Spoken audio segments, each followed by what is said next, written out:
जय हिंद दोस्तों, हम कवर कर रहे हैं अक्टूबर मंथ के करंट अफेयर और इस वीडियो में हम कवर करेंगे सोशल इश्यूज़। तो पहली न्यूज़ ये है मेंटल हेल्थ से रिलेटेड, और WHO और यूनिसेफ ने मिलकर एक रिपोर्ट निकाली है वर्ल्ड मेंटल हेल्थ डे पर, जो कि होता है 10 अक्टूबर को। इनकी रिपोर्ट की हाईलाइट देख लेते हैं कि 1/3 ऑफ मेंटल हेल्थ जो कंडीशन है वो 14 साल से पहले के लोगों को हो जाती है और आधे लोगों को 18 साल से पहले हो जाती है। दूसरी फाइंडिंग इनकी है 15% एडोलसेंट जो लोग हैं उन्हें मेंटल हेल्थ कंडीशन है। तीसरी फाइंडिंग ये है सुसाइड जो है 4th सबसे बड़ा रीज़न है मेंटल हेल्थ का। मेंटल हेल्थ के कुछ रीज़न देख लेते हैं किन किन वजह से मेंटल हेल्थ कंडीशन जो है बेकार होने लगती है। पहला है financial loss, grief, academic failure और पब्लिक ह्यूमिलिएशन। दूसरा है सोशल मीडिया इन्फ्लुएंस जो हमारी नींद को खराब करता है और डिप्रेशन की तरफ हमें झोंकता है। सोशल मीडिया की वजह से मोबाइल ज़्यादा यूज़ करने से हम आइसोलेट हो जाते हैं, ज़्यादा लोगों से बात नहीं करते, ये भी एक रीज़न है। तीसरा है सोशल आइसोलेशन। देखिए तीसरा पॉइंट यही आ गया कि dysfunction family dynamics, hormonal changes. एक तो हार्मोनल चेंजेस हो जाते हैं और फैमिली से हम ज़्यादा बात नहीं करते हैं, सब साथ बैठे हैं ग्रुप में फिर भी हम अपने मोबाइल में लगे रहते हैं, एक सोशल आइसोलेशन सा माहौल बन जाता है। चौथा फैक्टर है बायोलॉजिकल फैक्टर, जो कि मेंटल हेल्थ जो है वो जेनेटिक्स से भी हो सकती है, हमारे जेनेटिक्स ऐसे हों, या जेंडर डिफरेंशिएशन से भी हो सकती है। जैसे मान लीजिए हम फैमिली में अगर हम गर्ल्स को कम प्रेफरेंस दे रहे हैं, बॉय को ज़्यादा प्रेफरेंस दे रहे हैं, तो वो एक तरीके से डिप्रेस हो सकती है, स्ट्रेस में जा सकती है, क्योंकि लड़के को ज़्यादा प्रेफरेंस दी जा रही है घर में। फिर हम देख लेते हैं इंडियन गवर्नमेंट ने क्या क्या इनिशिएटिव चलाए हुए हैं। Indian government mental health care act लेके आए 2017 में, जो कि हेल्थ केयर को एक्सेस करने में हेल्प करेगा लोगों को। टेलीमानस चला रखा है जो कि 24/7 काउंसलिंग नंबर है। फिर है Manodarpan, psychological support to student and families. फिर है साथी पोर्टल जो CBSE ने इनिशिएट किया है, मेंटल हेल्थ अवेयरनेस चलाया है स्टूडेंट्स के अंदर। ग्लोबल इनिशिएटिव है हैट इनिशिएटिव जो WHO यूनिसेफ ने चलाया। MH गैप का मतलब मेंटल हेल्थ गैप WHO ने चलाया हुआ है। फिर global coalition for youth mental health, ये यूनिसेफ का इनिशिएटिव है। इन सब में मेंटल हेल्थ को ट्रीट करते हैं, उनकी काउंसलिंग करते हैं लोगों की, और उनसे डिप्रेशन, स्ट्रेस, एंजाइटी वगैरह में से निकलने में हेल्प करते हैं। दूसरी न्यूज़ है हमारी चाइल्ड मैरिज से रिलेटेड। सुप्रीम कोर्ट ने रिस्पॉन्स किया है एक पिटीशन में कि गाइडलाइन जारी की है चाइल्ड मैरिज को प्रोहिबिट करने के लिए। स्टेटस देख लेते हैं क्या कंडीशन है हमारे इंडिया में चाइल्ड मैरिज की। तो 23% वीमेन और लगभग 18% मैन जो हैं वो अपनी लीगल एज से पहले शादी कर ली है। और दूसरा देखते हैं प्रिवलेंस रिड्यूस फ्रॉम, अरे केसेस जो है वो फिर भी कम हुए हैं, लेकिन फिर भी अभी भी ज़्यादा है। 47% से 23% हम पहुँच गए, ये कम हो गई है चाइल्ड मैरिज, लेकिन 23% फिर भी ज़्यादा है। NCRB का डेटा देखें तो increase in cases under prohibition of child marriage act 2006 from 395 to, अभी केसेस बढ़ भी रहे हैं। मतलब हमने ये देखा है, NCRB का डेटा ये दिखाता है कि इस एक्ट के अंदर जो कंप्लेंट्स वगैरह रजिस्टर्ड हुई हैं वो बढ़ गई हैं कंप्लेंट्स चाइल्ड मैरिज एक्ट की। अब चाइल्ड मैरिज करते क्यों हैं लोग, उसका रीज़न देख लेना। सबसे बड़ा रीज़न है पॉवर्टी, कि फाइनेंशियल बर्डन जो है वो कम हो जाएगा। लड़कियों की शादी जल्दी कर देते हैं, कहीं पर लड़कों की शादी इसलिए जल्दी कर देते हैं क्योंकि पैसा नहीं होता, अगर ये सोचते हैं कि कहीं आगे चल के पैसा हो या ना हो, इसकी वजह से जल्दी शादी कर देते हैं। फिर कल्चरल बिलीफ है कि मैरिज प्रिजर्व फैमिली होना है, prevent pre marital relationship. Family ये सोचती है कि आगे चल के ऐसा ना हो कि कहीं अपना बाहर अफेयर चला ले किसी दूसरे कास्ट से, दूसरे रिलीजन से, तो उनकी जल्दी शादी कर देते हैं। फिर gender equality, girls are view as economic burden, लड़कियों को एक तरीके से इकोनॉमिक बर्डन की तरह देखते हैं, इसलिए जल्दी शादी कर देते हैं। फिर एजुकेशनल नेगलेक्ट, ऐसा लगता है कि इन पे लड़कियों पे पढ़ाई पे पैसा इन्वेस्ट करने से अच्छा इनकी शादी में इन्वेस्ट कर दिया जाए। फिर नेक्स्ट पॉइंट है legal gap, weak enforcement and poor awareness of contribute to ongoing case, मतलब वीक पुअर इंप्लीमेंटेशन है अपने prohibition of child marriage act 2016 का, ये इसका रीजन होगा। फिर हम देखते हैं कि मेजर्स के लिए हमें गवर्नमेंट ने क्या किया था, prohibition of child marriage act 2006, फिर लाइक जुवेनाइल जस्टिस एक्ट 2015 जिसमें protect child act risk of early marriage, फिर बेटी बचाओ बेटी पढ़ाओ, ये बहुत बड़ी स्कीम थी, अम्ब्रेला स्कीम है गर्ल्स के लिए। फिर है national action plan to prevent child marriage act, ये एक डेटा कलेक्शन अवेयरनेस और इंटर गवर्नमेंट कोऑर्डिनेशन के लिए ये प्लान बनाया गया है। फिर चाइल्ड लाइन एक नंबर है 109 है, 24/7 में चलता है, इसकी सर्विस होती है। अगर हमें रिपोर्ट करनी है या फिर चाइल्ड मैरिज एक्ट के बारे में कुछ कंप्लेंट करनी है तो वो हम यहाँ पे कर सकते हैं। नेक्स्ट न्यूज़ है ग्लोबल हंगर इंडेक्स के बारे में। तो ये रिलीज़ करती है कंसर्न वर्ल्ड वाइड, ठीक है, ये हमें याद रखना है कौन रिलीज़ करता है, कंसर्न वर्ल्ड वाइड। और इसका जो उद्देश्य है वो हम देखते हैं। उसका उद्देश्य है कि जीरो हंगर होनी चाहिए 2030 तक, लेकिन इसकी फाइंडिंग्स में क्या है कि जीरो हंगर इंडेक्स 2030 तक ये अनअटेनेबल है, मतलब ये नहीं हो सकता है फिलहाल। और वर्ल्ड ग्लोबल हंगर इंडेक्स जो है उसका जो स्कोर है 18.3 है, जो कि मॉडरेटली सीवियरिटी में आता है। Strong link between gender equality, climate change and hunger जो है वो जेंडर इक्वालिटी, क्लाइमेट चेंज से लिंक करता है। इंडिया की हालत देख लेते हैं। इंडिया की जो रैंक है वो 105 है 127 कंट्रीज़ में, और इस सीरीज कैटेगरी में आता है। इंडिया की जो स्कोर है वो 27.3 है, जो ग्लोबल एवरेज से भी बहुत बेकार है। और persistent issue with child wasting और स्टंटिंग का हमारे देश में बहुत बड़ा कंसर्न है। चाइल्ड वेस्टिंग का मतलब है कि वेट हमारा बहुत कम है हाइट के अकॉर्डिंग, हमारी हाइट ठीक ठाक है लेकिन उसके हिसाब से हम अंडर वेट है। और स्टंटिंग का मतलब होता है हाइट हमारी उस हिसाब से नहीं बढ़ी जिस हिसाब से हमारी एज बढ़ी है। स्टंटिंग का मतलब ये होता है।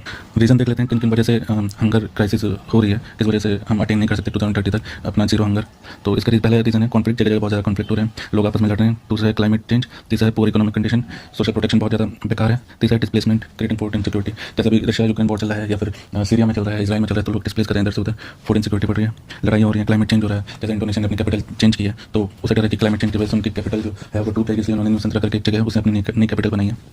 माल न्यूट्रिशन के हम फैक्टर देख लेते हैं जो इंडिया में बढ़ रहे हैं। पहला है अल्ट्रा प्रोसेस फूड, और अर्बनाइजेशन की वजह से अल्ट्रा प्रोसेस फूड, हम चिप्स वगैरह खा रहे हैं, मोस्टली पैक्ड फूड हम ले रहे हैं, जो पैकेट में पैक होते हैं वो हम फूड ले रहे हैं। High prevalence of anaemia, girls में बहुत ज़्यादा अनीमिया हो रहा है, हीमोग्लोबिन की कमी आती है लड़कियों में बहुत ज़्यादा। और लो एजुकेशन अमंग मदर्स, मतलब एक एजुकेशन का भी फैक्टर है जिसकी वजह से मालन्यूट्रिशन हो रहा है। लोगों को नहीं पता हमें डेली बेसिस पे कितना प्रोटीन चाहिए, कितने कार्ब्स चाहिए, कितने फैट चाहिए। उसके अलावा हम प्रोटीन की जगह ज़्यादा कार्ब्स खा लेते हैं, ज़्यादा फैट्स खा लेते हैं, प्रोटीन बहुत कम होता है हमारे खाने में। फिर हम देखते हैं कि इनिशिएटिव क्या क्या चला रखे हैं इंडिया में। तो एक है प्रधानमंत्री गरीब कल्याण योजना, ये PMGKAY, जो कि 80 करोड़ लोगों को फ्री में राशन देता है। फिर है पोषण अभियान, फिर है national food security act, eat right movement, फिर integrated child development scheme.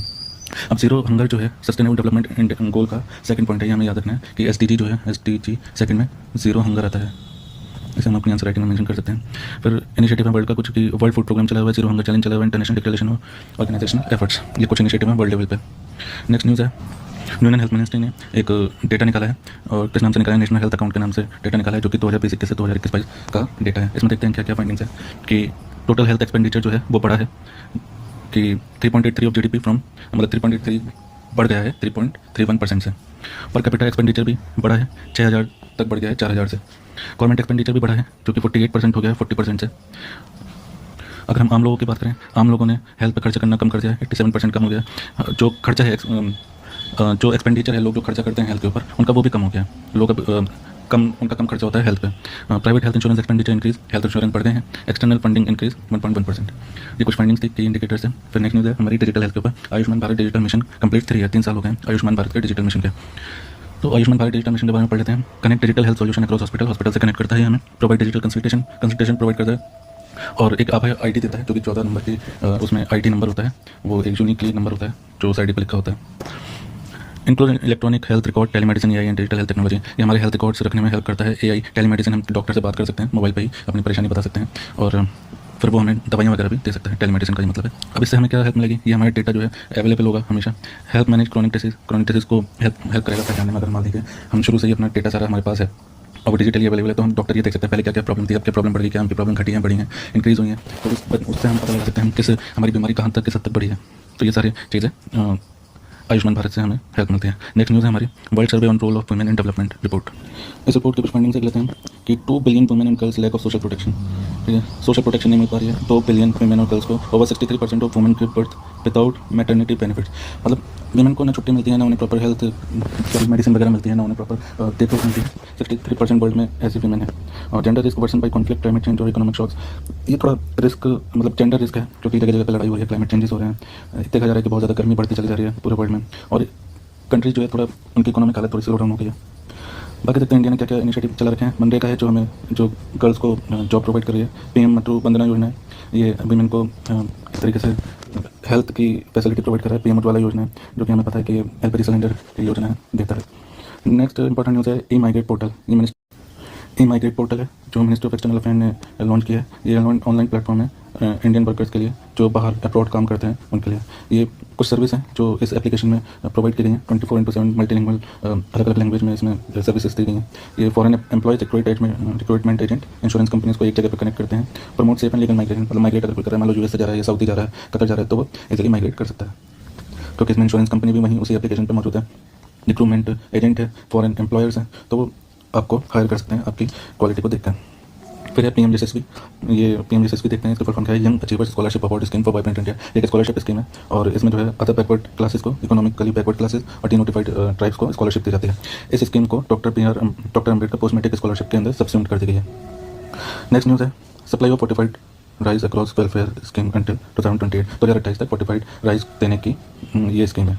Fortified rice क्या होते हैं, जिसमें आयरन, फॉलिक एसिड और विटामिन 12 जो है राइस में डाले जाए और उसका न्यूट्रिशन बढ़ाया जाए। ये प्रधानमंत्री गरीब कल्याण अन्न योजना के अंदर आती है। ये मिड डे मील में हम दे सकते हैं ताकि बच्चों की जो समस्या है, अंडर वेट है या उन्हें न्यूट्रिशन प्रॉपर प्रोवाइड नहीं की जा रही है, उसमें हेल्प कर सकता है। और आइडल फॉर 65% ऑफ पॉपुलेशन, ये इसके कुछ की पॉइंट्स हैं। फिर ये PDS में कवर होता है।